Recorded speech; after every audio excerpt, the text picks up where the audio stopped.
Voltando com o programa Redação no Ar, em nome de Sicredi, gente que coopera, cresce, conceito a sua mecânica multimarcas. Pois na quinta-feira passada, uma forte chuva de granizo abalou aqui especialmente a cidade de Mussum.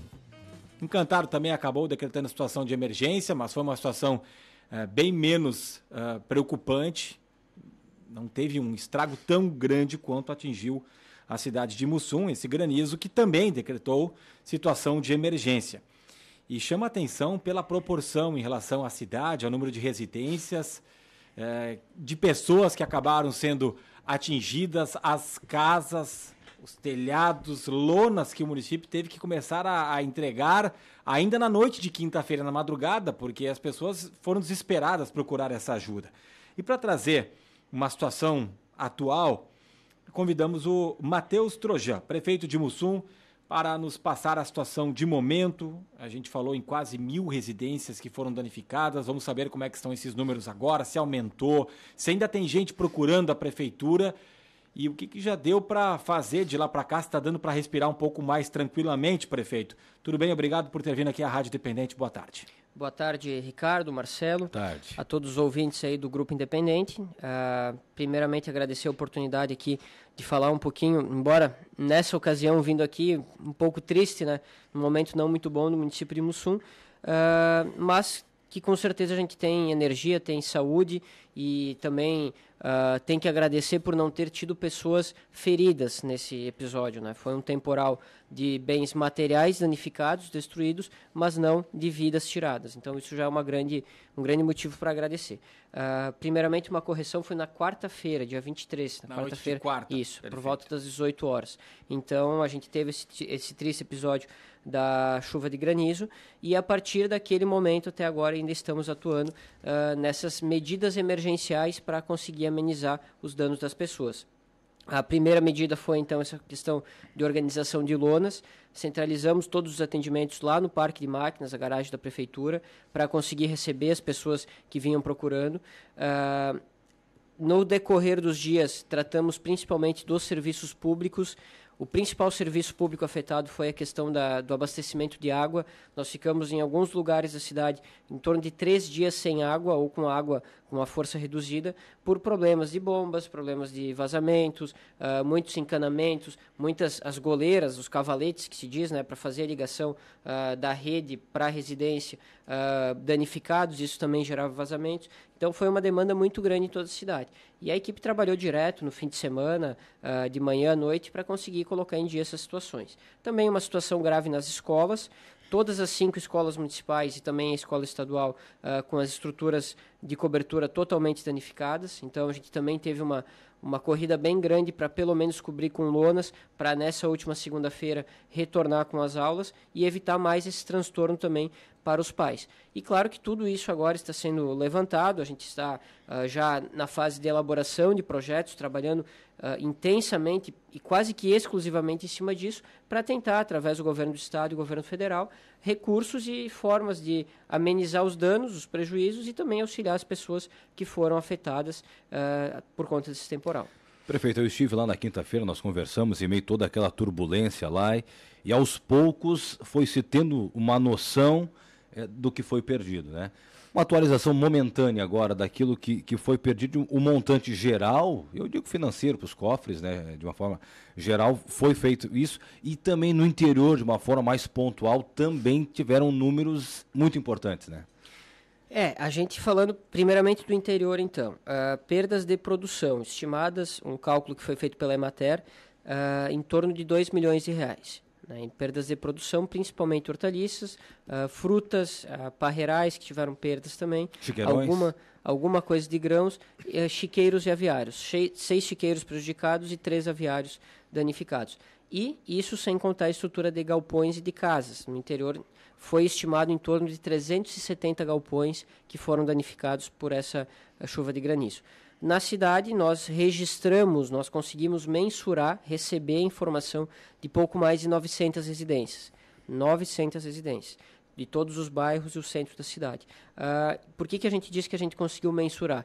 Porque tiveram muitas pessoas e talvez por uma situação mais tranquila ou por não terem danos tão severos, que acabaram nem procurando, né, nem registrando na prefeitura, no CRAS, a situação de danificação das residências. Então a gente mensurou de fato um pouco mais de 900, mas a gente acredita que esse número tenha sido ainda maior.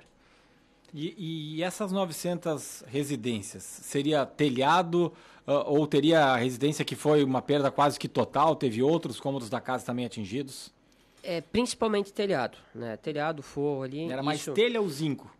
Na verdade, mais brasilite, né? Brasilite. Onde tinha zinco, na verdade, foram as residências que escaparam. Quem tinha telha, as telhas de cerâmica, que se diz, né? Em alguns lugares danificou severamente, em outros um pouco menos, mas também apresentou danos. Escapou realmente quem tinha zinco ou aluzinco aí, que é um material que é uma lata, né? Então, acaba não tendo não se quebra, como é o caso do brasilite. Questão de residências que foram atingidas além dos telhados. Nós tivemos um número, sim. Tivemos principalmente perdas de móveis e de colchões, que ficaram... os colchões, quando eles ficam levemente encharcados, eles se recuperam, né? Eles secam, enfim. Mas teve lugares que, pelo nível de comprometimento, acabou inviabilizando, né? Eles ficam com cheiro ruim, eles, enfim, criam um processo de apodrecimento e aí acabaram tendo que ser descartados. E também alguns prejuízos específicos em residências que daí perderam um pouco mais, que daí danificou a parte elétrica, ou então teve alguma cedência da estrutura do telhado que acabou prejudicando outros espaços, mas foram questões mais pontuais, não foi a regra geral desse temporal. Prefeito, os 2 milhões mais na parte do interior, né? De um montante geral, teria sido na casa dos 19 milhões de prejuízo. Isso. Mais uma vez a gente alerta, né? Isso que a gente conseguiu estimar, né? Porque provavelmente os números são maiores, mas aquilo que a gente de fato conseguiu calcular e registrar, mensurar, fica em torno de 19 milhões. E como fazer para recuperar isso agora? Quanto que o governo estadual pode ajudar, o governo federal, de que forma? Eu sei que já foi encaminhado o decreto, né? Mas qual o prazo que se estima aí para uma resposta e para essa verba chegar? E aí é uma situação até que a gente tem que ser humilde em reivindicar, porque nós não estamos pedindo simplesmente uma ajuda para o governo do estado, para o governo federal. Nós estamos necessitando de uma forma muito intensa, quase que implorando, porque a gente lidar com um temporal que às vezes registra aí danos em 30, 40 residências, é uma situação que pega uma área da cidade. Outra situação bem diferente, tu ter toda a cidade e a maior parte do interior do município. Então é uma situação muito grave, muito séria. Tem famílias que não têm a menor condição de bancar um telhado novo e também não pode deixar na situação de chuva os seus móveis, a sua estrutura. Então a nossa situação realmente é de depender agora de ajuda do governo do estado e do governo federal. Com o governo do estado nós já estamos em articulação, inclusive recebemos a visita do secretário Beto Fantinel, secretário da Assistência Social, no último domingo. Ele esteve visitando e vendo a campo a situação do município e já tem algumas articulações para abertura de programas e captação de recursos para amenizar pelo menos as pessoas que estão em situação de vulnerabilidade, de pobreza extrema ou pobreza, né, que são enquadramentos que são possíveis de a gente incentivar de alguma forma. E também estamos cadastrando os pedidos para o governo federal, dependendo também da homologação do decreto de situação de emergência, para daí, quem sabe, também receber recursos a nível de estrutura, quem sabe recebendo um quantitativo de materiais. A gente tem a esperança de receber alguma coisa em brasilites ou algum material de telhado para conseguir também ajudar uma parte das pessoas prejudicadas. A expectativa de vocês, a burocracia, ela não é pequena, né? A gente sabe disso, mas dentro do possível a expectativa é para quando? É difícil estimar, a gente trabalha muito para vencer essa morosidade, essa burocracia, essa lentidão do poder público, que não é culpa de alguém, não é culpa dos atuais governantes ou das pessoas que estão à frente dos processos. É a nossa estrutura, né? Então a gente briga muito para diminuir, para reduzir esse tempo. E a gente tem tido apoio também da Defesa Civil Regional para conseguir, de fato, atender essa demanda no menor tempo possível. Mas a gente não tem como estimar um prazo, também a gente não tem nem como afirmar que, de fato, a gente vai receber ajuda, vai receber apoio. A gente tem essa expectativa, tem essa esperança e, como eu disse antes, essa necessidade, né? É uma necessidade pontual do município de Mussum, foi praticamente o único município atingido nesse nível na região e nesse momento até no estado, então realmente é algo que precisa ser visto e precisa ser atendido para não deixar nossa comunidade na mão. E o que se solicita é o 100% ou se contenta com 50% desse valor, desses 19 milhões? Como é que funciona o apresentado, né? Aquilo que a gente pode, de fato, solicitar? A gente faz um cálculo, a equipe de engenharia do município fez um levantamento através de satélite de todas as áreas do município que foram atingidas e fazendo uma estimativa de residências, né? Tentando mais ou menos assim calcular a metragem necessária para a reconstrução. Nós apresentamos a totalidade. É muito certo que não receberemos da totalidade. Provavelmente o governo vai ter algum critério. Talvez seja baixa renda, talvez seja uma quantidade X do total da área da casa. Enfim, eles talvez vão ter seus critérios para encaminhar os recursos. Mas o que a gente pensa nesse momento? Que é melhor que venha algo para cada um do que não venha nada, né? Pelo menos a gente consegue amenizar os prejuízos das famílias. E das despesas do livre do município, o que vocês pensam em ajuda?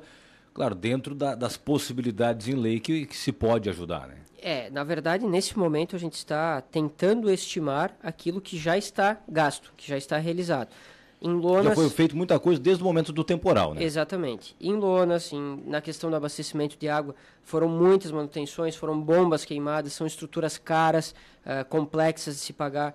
Questão de transportes, muita coisa a gente foi também tendo que terceirizar, tendo que adaptar. Os prédios públicos municipais, a gente tem 5 escolas municipais, tem o hospital, tem o CRAS, tem a prefeitura, o prédio da prefeitura. A gente tinha acabado de arrumar o telhado e agora está com todo o telhado comprometido também, a parte da unidade de saúde. Então, são muitos espaços que a gente tem que atender.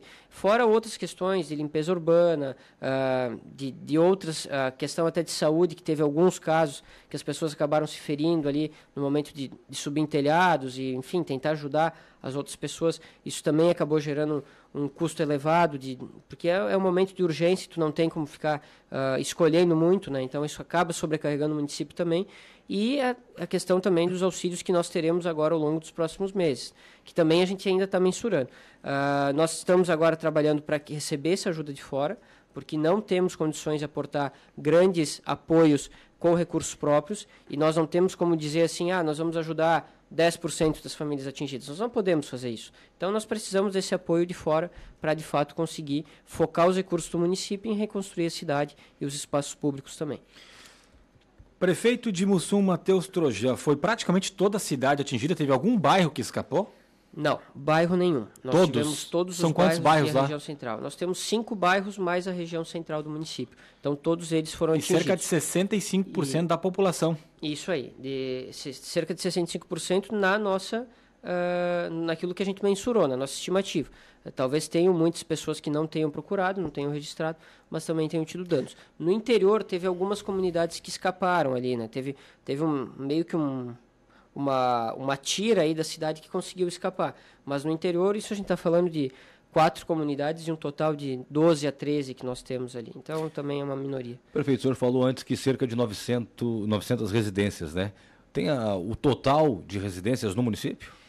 Nós temos em torno de 2.000 residências no município, né? Na totalidade entre a área rural e a área urbana. Mas dessas pouco mais de 900, nós falamos somente da área urbana, né? Porque no interior, claro, são danos que não vão somente na residência, vão na produção, vão nos galpões, enfim, aviários, chiqueiros. E como é que está a situação dessas famílias hoje? Porque eu acredito que muitas não vão ficar esperando até o decreto ser homologado, vir o governo estadual, o governo federal, né, com a verba para chegar, porque eles não querem ficar com lona. Muitas casas ainda com lonas, ou já tem muita gente que já conseguiu se reestruturar por conta própria. Como é que fica também? Porque daí alivia um pouco para o lado do município, né, prefeito? Assim, 2 coisas importantes a gente comentar. Primeiro, nós não tivemos um registro de desabrigados, nós não tivemos que alojar famílias em espaços públicos ou situação desse tipo.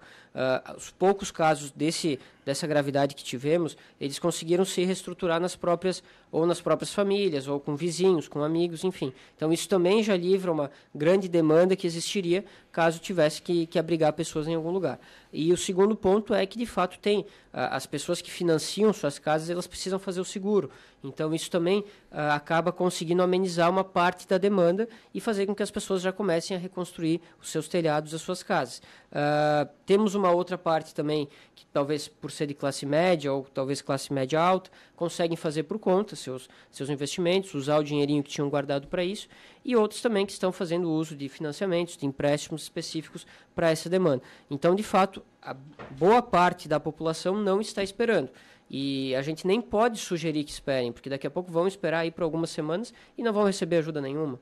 E aí como é que nós vamos agir com isso, né? A gente acredita que vai sim haver um apoio, mas a gente não pode prometer. Então, acreditamos que as pessoas devam sim, quem pode, ir se estruturando com as suas próprias forças e suas próprias condições. Uma semana depois do estrago, o senhor acredita que boa parte dessas famílias já esteja hoje com uma condição, que, se não que nem antes, próximo disso, com um telhado bom, fixo, que se vier uma chuva forte vai segurar, ou muita gente ainda está com lona? É uma boa parte, mas ainda é a minoria, né? A gente não tem a maioria das residências já reconstruída. Maioria com lona, então, ainda? É, a maioria com lona. Mesmo porque a gente tem uma realidade de não ter nem mão de obra para atender toda essa demanda, não tem nem material à pronta entrega para atender todas essas pessoas, e também a demanda das pessoas que tiveram parte da sua estrutura danificada, mas vão trocar o material. Não vão mais colocar brasilite, vão colocar um zinco, vão colocar um aluzinco, para não correr mais esse risco, né? Porque vira também uma situação de trauma, né? As pessoas estão traumatizadas com a situação. Então, muitas delas preferem, talvez, investir um pouco mais agora, mas resolver o problema de vez, do que correr o risco de daqui a pouco ter outra situação dessa. Entre Câmara de Vereadores e Prefeitura, o Matheus pegou enchente, pegou temporal agora. Qual foi o pior, ou qual foi o momento mais complicado? Isso até assusta. Eu estava hoje de manhã, inclusive no fim da manhã, falando com o meu vice-prefeito, Amarildo, sobre essa situação. Nós assinamos 5 decretos de situação de emergência, desde que assumimos o município. Foram 3 de estiagem, um da questão do Covid, aí, que pegou toda aquela fase da bandeira preta, e agora do pior temporal da história da cidade. E, sem contar a enchente, que embora tenha sido um pouco antes de eu assumir como prefeito, nós tivemos as consequências aí de prejuízos para a cidade, de isenções que foram dadas para tentar ajudar o pessoal, que também acabam refletindo no nosso mandato. Então, realmente, não está fácil o negócio. Viu? Mas esse foi o pior temporal da história. Que se tem registro, sim. Né? Os mais até antigos o Marcelo também conversou falaram. com alguns moradores também, né? Alguns de bastante idade, eles não tinham lembrança, né? Eu, sinceramente, também não me recordo, até não só em Mussum, na região. Algum estrago, como a gente viu aqui, fora aquela enchente de 2010 em Marques de Souza, que foi uma coisa, né, que devastou a cidade também, mas com granizo da maneira como foi. Exatamente. Eu me considero um cara jovem ainda, tá? Eu sou natural lá de Bom Retiro. Em 1992, Bom Retiro do Sul e Cruzeiro do Sul teve um temporal que devastou a cidade também. Mas daí, como faz muito tempo, ele não tem como saber se foi igual, um pouco mais ou um pouco menos. Mas são os 2 registros agora, 92 e agora, que se tem essa noção, assim, de realmente. Porque a gente viu, né, Matheus, lá, prefeito, casas com o telhado realmente, com o furo lá, muito significativo. E assim, 2 observações. Eu também me considero um cara jovem, né? Mas, pessoas jovens há mais tempo. Mais jovem que o Marcelo. Acredito que sim. Então, sim. Só um parêntese. Você é o mais jovem do Rio Grande do Sul? Sou o mais jovem da região, segundo mais jovem do Rio Grande do Sul. Isso não está tão novinho assim, não. Segundo mais jovem. Qual é a idade, prefeito? 28 anos. Eu tenho 37. Mas enfim, mas uma situação que a gente tem que pontuar, que assim é bem importante. A primeira ação que eu particularmente tive que tomar após o temporal foi tentar acalmar as pessoas, porque tinham pessoas em pânico absoluto, pessoas que nunca vivenciaram uma situação assim, que nos procuravam, que me procuravam pela referência ou pelo desespero também, e a primeira ação era acalmar essas pessoas, muitas vezes com um abraço, ou simplesmente com palavras, ou acompanhando, demonstrando que a situação ela não foi grave no sentido físico, isso já é uma grande coisa. Então, é uma situação assim muito estranha até, uma experiência triste e que a gente leva ali para o resto da vida. E outra situação que eu quero destacar aqui, e que isso é uma coisa que eu acho que a gente leva de muito positivo, é a honestidade das pessoas. Porque, assim, ficou muito nítido para nós, a maioria absoluta das pessoas, mesmo em situação de mais vulnerabilidade, são honestas. elas chegavam muitas vezes com direito lá de receber um colchão, uma cesta básica, e muitas vezes diziam, colchão eu não preciso, dá para outra pessoa que precisa. Ou então, a cesta básica eu não preciso, estou estruturado, eu só preciso do colchão. Isso é muito legal de ver, é muito bonito. Isso mostra que o ser humano ele é bom, a essência do ser humano é boa. E a comunidade se ajudando, que isso foi sensacional, mais uma vez. Está já no DNA do mussunense, porque ou é enchente, sempre tem alguma situação atípica que tem que se superar, e a gente percebe que o nosso povo é, sim, muito solidário.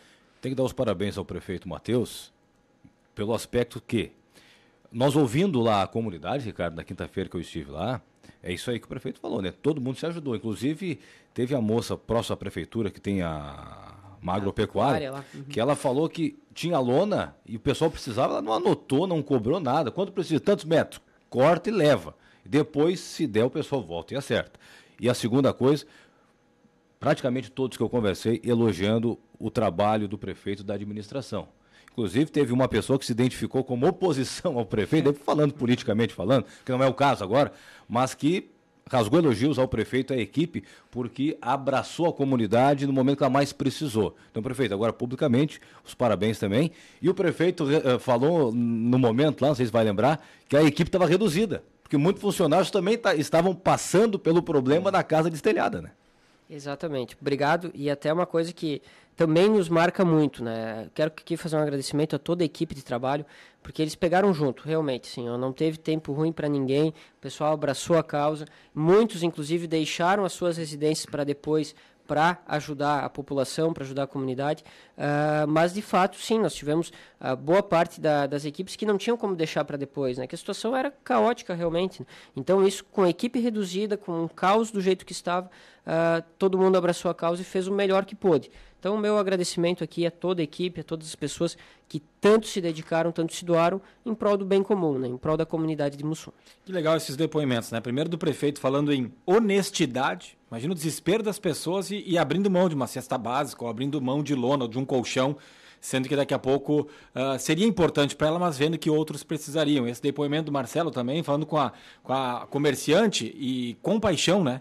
Entregando ali a lona sem cobrar, sem anotar, o trabalho da prefeitura também, do prefeito. Que legal a gente registrar isso nos dias de hoje. Mas, prefeito, vamos falar de coisa boa agora. Como é que está a Semana Farroupilha? Não me diz que deu problema. Vai sair a Semana Farroupilha em Mussum, que é muito tradicional? Vai sair. A gente vai manter o evento. Inclusive, até outra curiosidade, que para a gente observar como são as coisas, né? No dia de ontem, segunda-feira, hoje é terça, né? No dia de ontem, eu tive muita gente que entrou em contato comigo ou com a prefeitura para saber se ia ter Semana Farroupilha, que queriam que tivesse. Alguns até já meio que cobrando, como não vai fazer, prefeito? Daí eu dizia, mas como assim? Eu não falei que eu não vou fazer. Mas é uma situação que se cria, né? E assim, as pessoas, elas, na grande maioria, elas querem que aconteça, porque é o evento principal do município, ele reúne a comunidade e vamos lá, né? A gente já teve tantas intempéries nesses últimos tempos, nós não precisamos dar mais essa notícia ruim para a população de estragar aquilo que é a principal festa da cidade. Então, terá a Semana Farroupilha, com todos os desafios que esse ano apresenta, mas também com muito apoio, com muitos patrocinadores, com a comunidade engajada, e ela vai acontecer, vai ser boa, vai ser grande e vai ser bonita. Período e onde? A estrutura lá teve problemas também? Não. Ironicamente, nem a gente está fazendo a rua coberta, né? A nova rua coberta, mas a gente tem a rua lateral que ainda é de lona, né? O lonão. É um lugar que não foi atingido. Aquela lona, ela ficou intacta. É com para todos sair os a Semana Farroupilha, então. Não, realmente é um sinal, né? Porque a gente teve várias casas no entorno aí da praça que foram atingidas, destelhadas, Brasilite totalmente danificado e a lona se manteve intacta. Então é um sinal estranho, né, de que realmente o evento é para acontecer. Mas o acampamento em si, ele se preservou, ele não teve danos maiores, até porque as coberturas das barracas, dos piquetes, eles ainda não estão feitos, então também isso evitou danos maiores. E aí a gente vai seguir agora na construção, a gente estava avançado na construção, temos uma margem de tempo, vamos conseguir fazer o evento na grandeza que ele é e na grandeza que a população merece. Quantos piquetes e o período? 120 barracas, 120 piquetes. É grande. É grande, a gente sabe que é um dos maiores da região. E o período é 13 a 20? Não, o período é de 15 a 24. Nós começamos um pouquinho mais tarde e vamos terminar no fim de semana aí do dia 24. Vai até o final de semana, né? Isso aí, daí ficam 10 dias fechadinhos, como é o tradicional lá em Mussum. Que legal. Matheus, muito obrigado pela sua presença aqui, parabéns aí pelo trabalho. E vamos falar em breve, né, novamente, mas aí falando de Semana Farroupilha ou de outras pautas aí para a comunidade, mas é importante a gente também dar essa informação aí para a comunidade de Mussum, né, que merece e que certamente está angustiada com tudo que passou. Certo, obrigado pela oportunidade, obrigado ao Grupo Independente, Marcelo também que esteve lá, por todo o apoio e suporte nesse momento difícil. Valeu, muito obrigado ao Matheus Trojan, prefeito de Mussum. Conte sempre conosco, né, Ricardo, com a Rádio Independente. Muito legal que a gente esteve lá. E as pessoas falando também que sempre procuram nos acompanhar, seja na rádio, seja no portal. E estão, né, aflitas ali e amparadas pelo município, que é muito legal.